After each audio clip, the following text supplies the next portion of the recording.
Financial data analysis FDA subject के important MCQs. जी हाँ दोस्तों, एमएस यूनिवर्सिटी में FY BCom honour semester number 2 में जो आपका 7th नंबर का ऑप्शनल सब्जेक्ट है फाइनेंशियल डेटा एनालिसिस, इसकी आने वाली इंटरनल एग्जाम सीसी एग्जाम जो कि एमसीक्यू बेस्ड है, इसके लिए हम लोग इंपॉर्टेंट एमसीक्यूज का डिस्कशन करने वाले हैं, जिससे कि आपको एग्जाम में किस तरह के एमसीक्यूज आ सकते हैं इसका काफी ज्यादा नॉलेज मिलेगा और आपको इससे एग्जाम में काफी ज्यादा फायदा होगा। और अच्छी और बेहतरीन प्रिपरेशन चाहे वो इंटरनल एग्जाम के लिए हो या एक्सटर्नल एग्जाम के लिए है, इस सेशन के, इस सब्जेक्ट के और सभी सब्जेक्ट के बेहतरीन सेशंस चाहे वो इंटरनल एग्जाम के लिए हो या एक्सटर्नल एग्जाम के लिए हो, उसके वीडियोस साल स्मार्ट स्टडीज एप्लीकेशन पर रखे हुए हैं, तो उसको भी आप लोग जरूर से देखें ताकि कम टाइम के अंदर बेहतरीन प्रिपरेशन आप लोग कर सके। So let's start.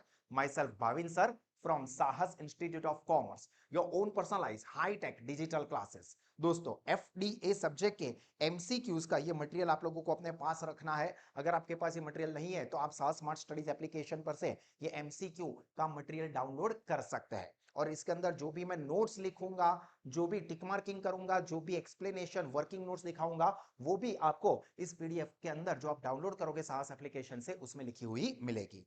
देखिए, सबसे पहला एमसीक्यू, तो यहां पर क्या बोला है, which of the following statement best describes the difference between data and information. अब ये डेटा एंड इंफॉर्मेशन हम लोगों ने यूनिट 1 में स्टार्टिंग में ही ये डिस्कस किया था कि डेटा क्या होता है, कि सिर्फ और सिर्फ हमको जानकारी मिली है, इसका कुछ डायरेक्ट यूजफुल या बेनिफिट नहीं होता है, बट जब उस डेटा को प्रॉपरली ऑर्गेनाइज्ड किया जाता है, कोई ना कोई कॉन्टेक्स्ट दिया जाता है, तब वो यूजफुल और मीनिंगफुल बनता है, जिसको हम कहते हैं इंफॉर्मेशन। तो यहां पर क्या होगा कि डेटा इज मीनिंगलेस। अब मीनिंगलेस भी बोले या इसकी जगह पर यूजलेस भी बोले तो भी चलेगा, whereas information is meaningful, क्योंकि इंफॉर्मेशन के अंदर कोई ना कोई कॉन्टेक्स्ट दिया होता है, ऑर्गेनाइज्ड किया गया होता है डेटा को, तो जो इंफॉर्मेशन है that is meaningful, whereas data is meaningless और यूजलेस। तो यहां पर हमारा ऑप्शन 1 बिल्कुल सही होगा।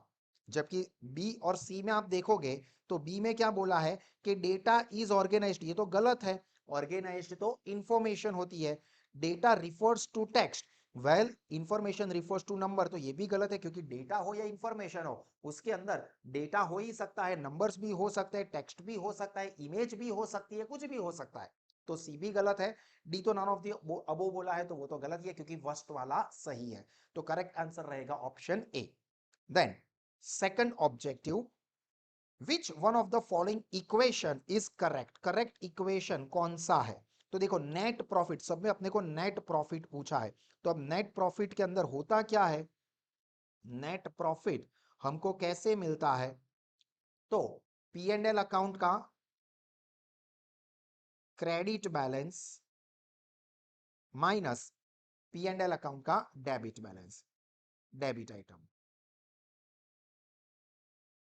अब पी एंड एल अकाउंट में क्रेडिट साइड पर क्या होता है, सारी की सारी इनकम जो है वो प्लस की जाती है, चाहे वो रिसीव्ड हो या रिसीवेबल हो, और इसके अंदर से सारे के सारे एक्सपेंस, रिसीव्ड हो वो भी माइनस किए जाते हैं, रिसीवेबल एक्सपेंस हो वो भी माइनस किए जाते हैं, तब हमको नेट प्रॉफिट मिलता है। अब यहां पर ऑप्शन ए में क्या बोला है अपने को, इनकम अर्न एंड रिसीव्ड, बिल्कुल सही, जो रिसीव हो चुका है। Whereas plus plus income earn but yet not received, income earn हो चुकी है बट रिसीव नहीं हुई है, मतलब अक्रूड इनकम, मड़वानी बाकी आवको, तो वो भी प्लस ही होती है।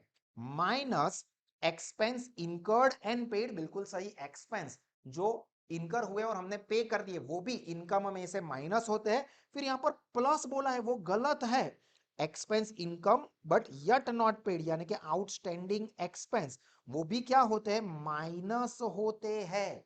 तो यहां पर ऑप्शन ए गलत होगा बिकॉज ऑफ दिस।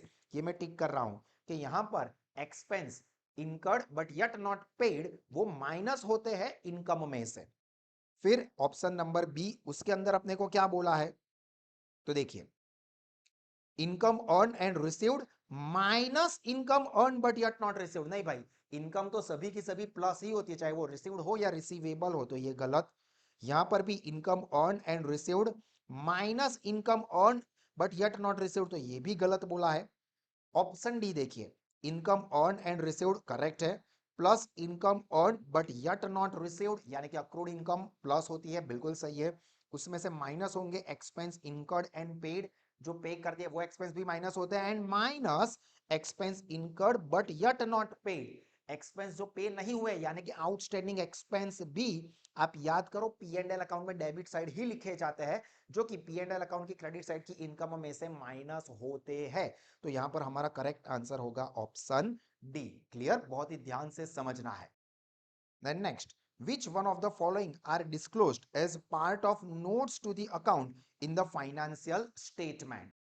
तो ये भी आ चुका है, जो फाइनेंशियल स्टेटमेंट्स है उसके अंदर ये चीज आई है कि क्या चीजों को as a part of notes disclose किया जाता है इन फाइनेंशियल स्टेटमेंट। तो देखिए, सबसे पहला proposed dividend on equity and preference, क्योंकि प्रपोज्ड डिविडेंड पे नहीं किया है वो, तो वो नोट्स रिलेटेड टू अकाउंट में लिखा जाता है, क्योंकि प्रपोज किया है जब उसको शेयर होल्डर्स अप्रूव कर देते हैं तब वो फाइनल डिविडेंड बनता है, तो तब तक वो नोट्स रिलेटेड टू अकाउंट में आएगा। सिग्निफिकेंट अकाउंटिंग पॉलिसी, यानी कि कौन कौन सी अकाउंटिंग पॉलिसीज फॉलो की गई है while preparing this financial statement, वो भी नोट्स रिलेटेड टू अकाउंट में लिखा जाता है।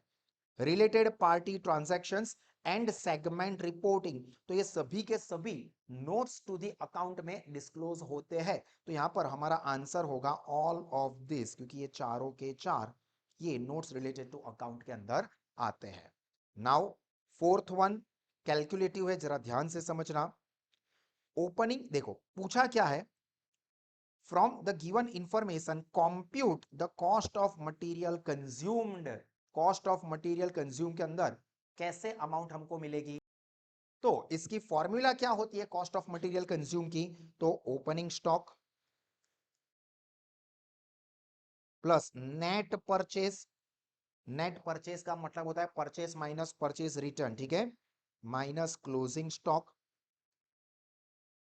डायरेक्ट एक्सपेंसेस होते हैं तो वो भी कंसीडर किए जाते हैं। अब यहां पर देखिए ओपनिंग स्टॉक अपने को कितना दिया हुआ है, तो अब हम यहां पर फिगर्स इंसर्ट करेंगे। तो ओपनिंग स्टॉक यहां पर कितना दिया है अपने को, 9,50,000, तो 9,50,000 प्लस नेट परचेस का मतलब होता है परचेस माइनस परचेस रिटर्न, तो 10 lakh minus 3,50,000 minus closing stock 4 lakh. तो अब कैलकुलेटर के ऊपर ये अमाउंट को हम लोग अप्लाई करते हैं, तो देखिए 9,50,000, कैलकुलेटर का यूज भी मैं आपको यहाँ पर दिखा रहा हूँ, plus 10 lakh minus 3,50,000 minus 4 lakh. तो आंसर क्या आया दोस्तों, 12 लाख। तो यहाँ पर करेक्ट आंसर होगा 12 लाख रुपीज। तो यहां पर हमारा आंसर होगा option C, this is the correct answer, ठीक है। ये हमारा करेक्ट आंसर नहीं है, ध्यान रखना। जो भी करेक्शन वो मैं करवाऊंगा, जानबूझ के कुछ गलत किए हैं आंसर्स, क्योंकि कोई और स्टूडेंट्स है या क्लासेस वाले हैं वो अगर इस डेटा को यूज करते हैं तो अगर वो ध्यान से नहीं देखेंगे सिर्फ कॉपी मारेंगे तो गलती हो सकती है, इसलिए समझना है। चलिए नेक्स्ट वन, नेक्स्ट एमसीक्यू। इसके अंदर क्या बोला है, what is the purpose of data reporting stage. देखो purpose of data reporting stage मतलब डेटा को रिपोर्ट क्यों करते हैं, रिपोर्ट इसीलिए किया जाएगा ताकि जो यूजर्स है वो इस डेटा का इस्तेमाल कर सके। तो देखो to collect the accurate and relevant data नहीं, ये तो रिपोर्टिंग की बात हो रही है, डेटा रिपोर्टिंग ये मेन वर्ड है। To make data accessible by the user, ये मेन वर्ड है, accessible by the users in a comfortable format. To remove unnecessary elements from the data, तो उसके लिए भी रिपोर्टिंग स्टेज नहीं है। And to organise the data in appropriate manner नहीं, main चीज क्या है, रिपोर्टिंग का पर्पस होता है जो यूजर्स है उसके लिए डेटा को प्रोवाइड करना, एक्सेसिबल बनाना। तो करेक्ट आंसर यहां पर हमारा होगा ऑप्शन बी। क्लियर हुआ यहां तक दोस्तों। अभी हम लोग सिक्स्थ एमसीक्यू डिस्कस करेंगे, बट इससे पहले मैं आप लोगों को बता दूं दोस्तों कि आप या आपके कोई भी फ्रेंड्स ऐसे हैं जो एफ वाई बी कॉम के सेमिस्टर 2 के लिए या आने वाले ईयर में एस वाई बी कॉम के सभी सब्जेक्ट के बेहतरीन क्वालिटी के एजुकेशनल फीचर्स लोएस्ट फीस पर अगर आप चाहते हैं तो आप साहस इंस्टीट्यूट के साथ जुड़ सकते हैं, जिसमें हम लोग ऑफलाइन मोड में, जिसमें हमारी 3 ब्रांचेस है, वहां पर बहुत ही बेहतरीन जो फैकल्टीज है वो हाई टेक सिस्टम का इस्तेमाल करके पढ़ाते हैं और उनके साथ आप क्लासरूम में बैठ के अच्छे एजुकेशन का एक्सपीरियंस कर सकते हैं। इसके अलावा ऑनलाइन लाइव वर्चुअल क्लासेस, आप घर से या कहीं से भी हमारे जो ऑफलाइन में लेक्चर्स होते हैं वो लाइव अटेंड कर सकते हैं, जैसे आप हमारे क्लासरूम में बैठे हो वैसा ही एक्सपीरियंस आपका रहेगा। और तीसरा और स्टूडेंट्स का फेवरेट सास स्मार्ट स्टडीज एप्लीकेशन, तीनों ही मोड पे बेहतरीन क्वालिटी का एजुकेशन लोवेस्ट फीस पर मिलता है। तो आप और आपके जितने भी फ्रेंड्स हैं वो जरूर से सास इंस्टीट्यूट के साथ जुड़े, अपना नॉलेज और रिजल्ट दोनों ही बढ़ाए।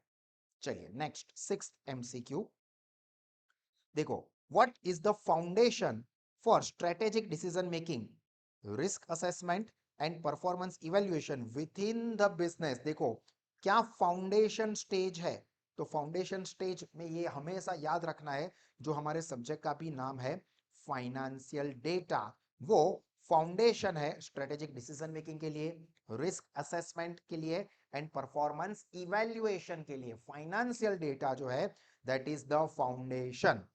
Now seventh number important MCQ, तो यहां पर देखो क्या पूछा है, from the following information prepare notes to the accounts on financial cost. Financial cost जो होती है, जो हमने फंड लिया है उसके रिलेटेड जो भी एक्सपेंसेस होंगे वो सब फाइनेंशियल कॉस्ट में आते हैं। Usually up to 12th standard के लेवल में आपने ये याद रखा है कि इंटरेस्ट पेमेंट वाले जो होते हैं, इंटरेस्ट वाले एक्सपेंस होते हैं वो तो आते ही है, बट इसके अलावा जो बैंक चार्जेस होते हैं, डिबेंचर या प्रेफरेंस शेयर इश्यू के ऊपर जो डिस्काउंट्स होते हैं, तो वो राइट ऑफ करने का भी इसके अंदर ही एड ऑन होता है।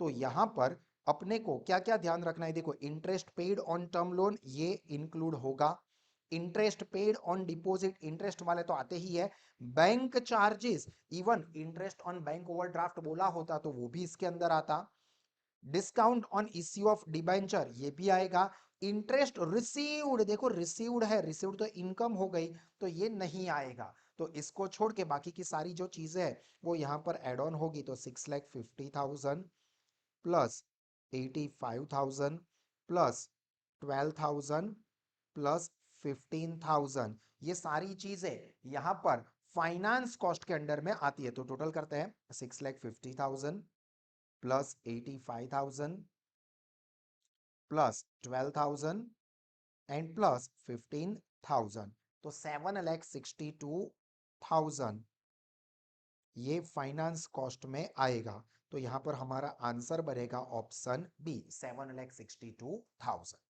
चलिए नेक्स्ट वन, इसके अंदर क्या बोला है देखो ध्यान से, मैच द फॉलोइंग, और इसके अंदर जो टाइप्स ऑफ डेटा वाला टॉपिक है ना ये आपको पता होना चाहिए, टाइप्स ऑफ डेटा, इसके अंदर मैंने आपको बहुत ही अच्छे से समझाया था।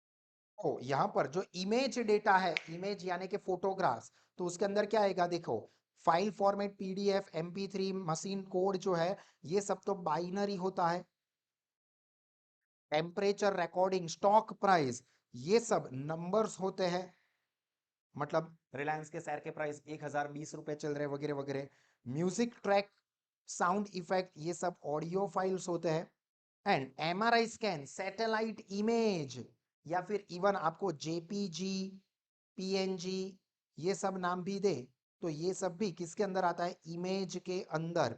तो पहला जो है उसको मैच करेगा ये डी, तो फर्स्ट के साथ मैच होता है डी।